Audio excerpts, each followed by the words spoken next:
You know what this waterlog means? And yesterday morning I told you we were going to be dry. That's what they had told me the night before.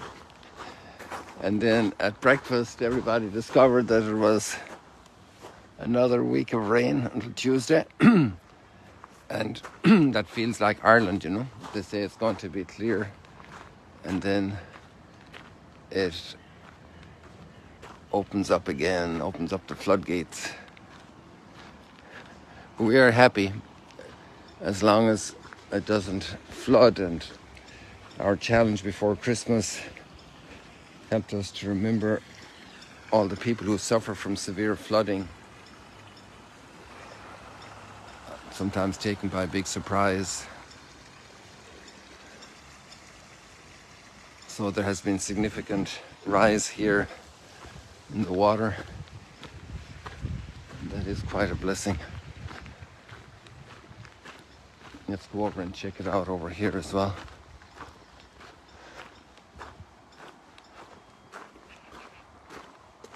So today we have a very special day. It's 40 days since Christmas. And, you know, those numbers are biblical numbers, and Jesus' disciples also paid attention to numbers like this. They became markers, counters, because time passes, and appreciating time. And there's also a biblical root. When the mother would go to be purified.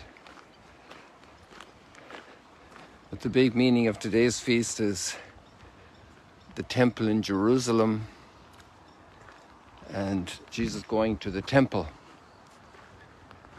The presentation in the temple, presentation of Jesus in the temple.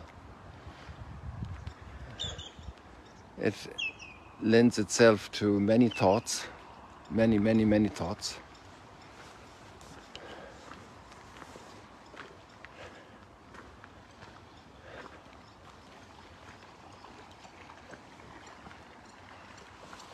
Oh, here we have some catfish dancing around.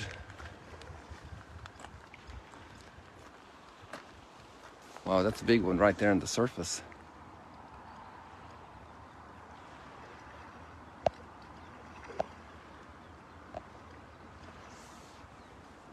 Half his body was over the water for a moment there.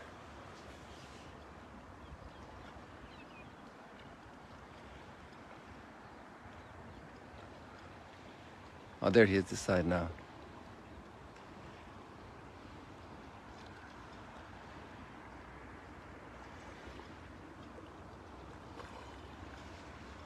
To learn how to capture them.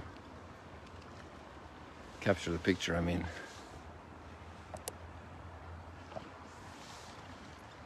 I hear other ones over here behind me. This guy came in now down there to the rocks.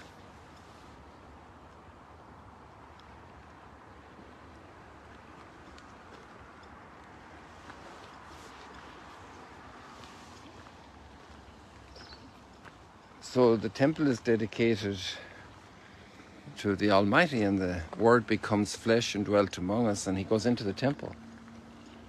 So does the temple make him great because he goes there, or does he make the temple great?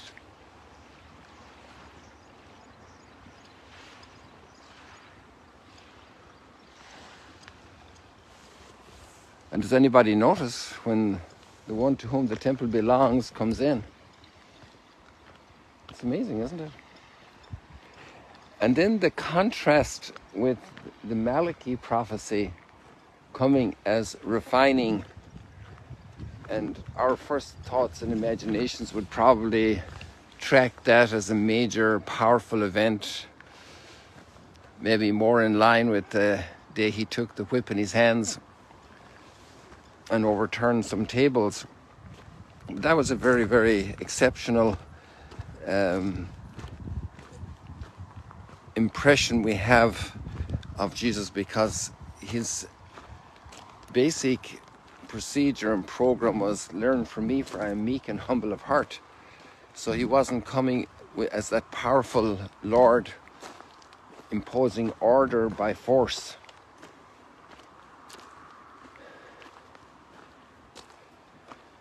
but hearts become exposed in front of his humility. Both those who aren't able to see, oh wow, this fell down. This used to always be standing this sign, right? So now it's gone. It's down.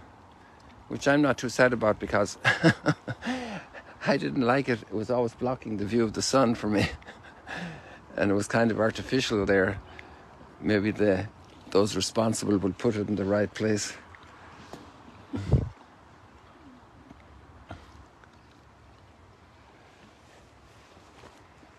So it's really amazing how humbly he comes in. How humbly he comes into the temple, unnoticed.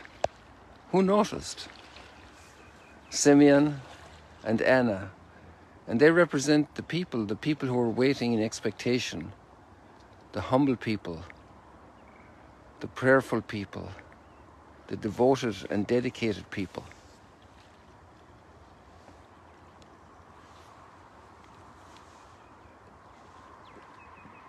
But all the powers, all the authorities, nobody noticed.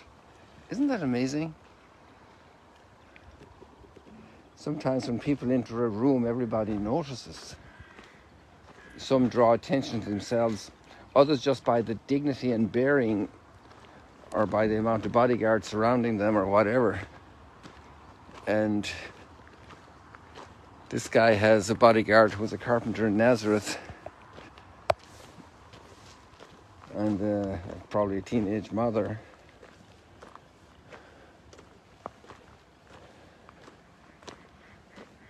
You know, that's his bodyguard.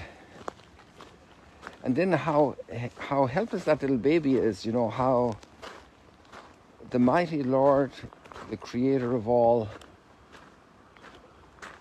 the stars and the sun and the mountains, and this isn't even a mountain, this is just a little hill, Mount Arbel.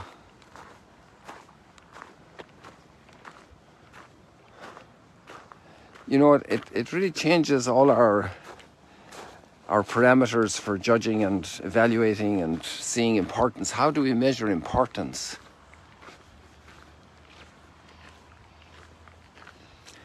Like, what makes you happy when you want to have a sense of importance? Look, there's a sign that's standing. What measures importance for you? You know, wealth, Bill Gates, power, Putin, Biden, armies, technology, economic, muscle, critical mass.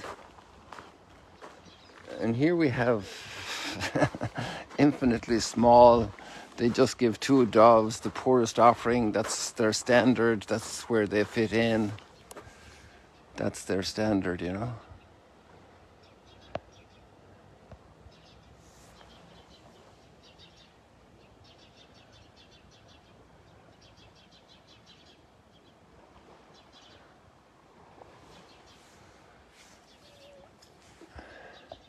Some have 30 horsepower vehicles and 100 horsepower and 500 horsepower trucks, and some have just taxi 11, their 2 legs.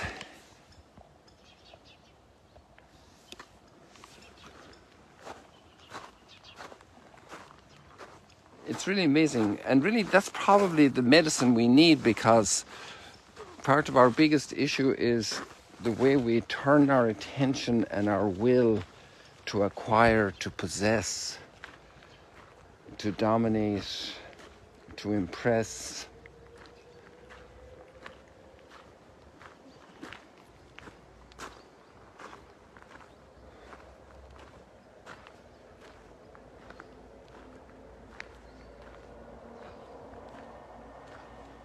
Amazing rethinking about life, about what's important, what works, what is valid.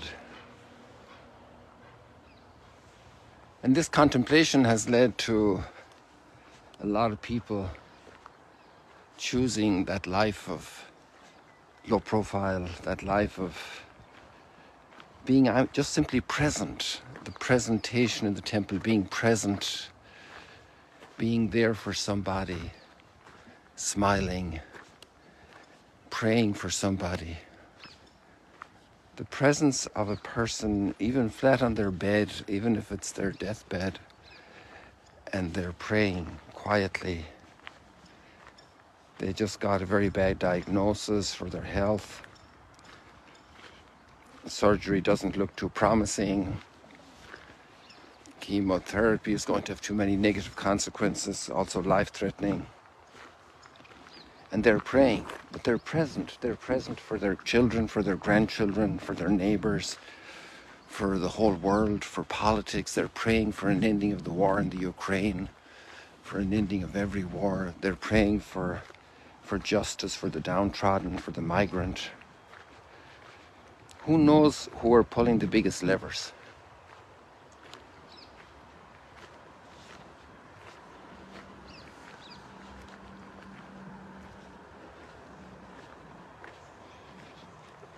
And do we need to pull the biggest levers?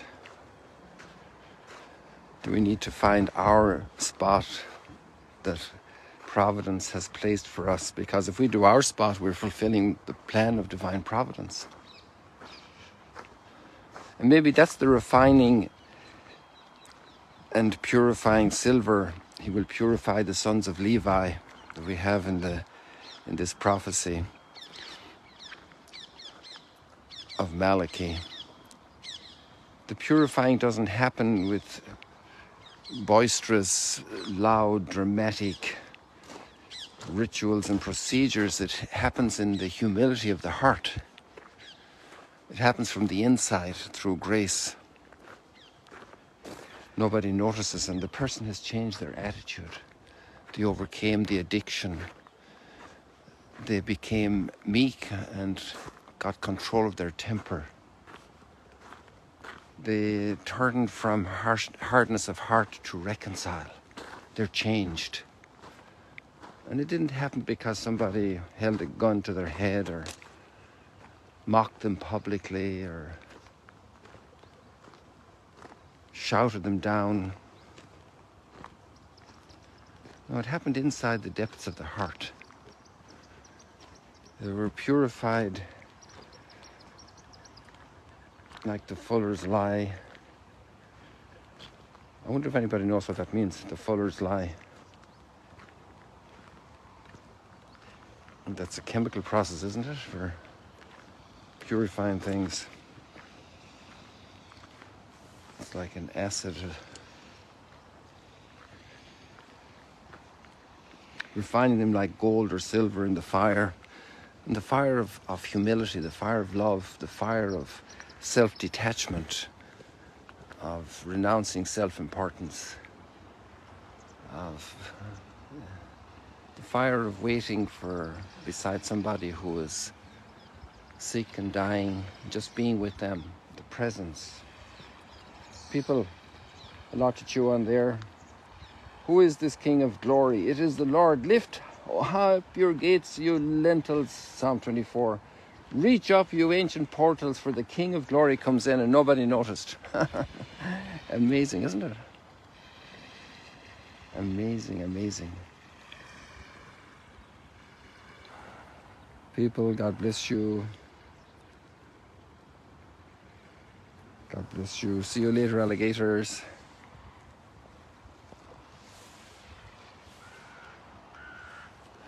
That simple act of personal presence in people's lives. A phone call, little message, how are you?